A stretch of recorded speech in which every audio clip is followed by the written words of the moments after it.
I'm Dennis Fungi. I'm the Vice President of Quality Management Systems here at Bollinger Shipyards.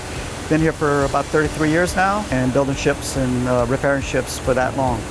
One of the reasons why we use hypotherm is we have some hypotherm equipment already in our high definition plasma cutter. So when we would start to look at alternatives on what we're going to buy for the Waterjet, it was nice to see that hypotherm was in the business, so we were able to stay with the same supplier. My name's Andy Falgu. I've been with Bollinger Shipyards for 19 years now. I'm in charge of the cutting area of the plasma table and the Waterjet table.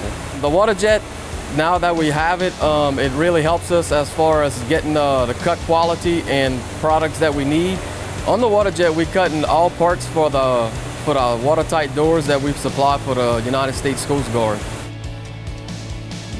I learned the maintenance of the machine by looking at videos online from Hypotherm as far as to change the seals of the intensifier. Looked at the videos one time, came out, did the job, and it was simple as that. Can't get no easier.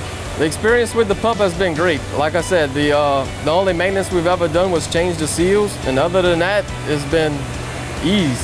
From my experience as far as operating a Waterjet, this is the first time that I've ever operated a Waterjet table, and I would definitely recommend Hypotherm for the ease of use and maintenance. When we start a job, we have confidence that it's going to run without any problems.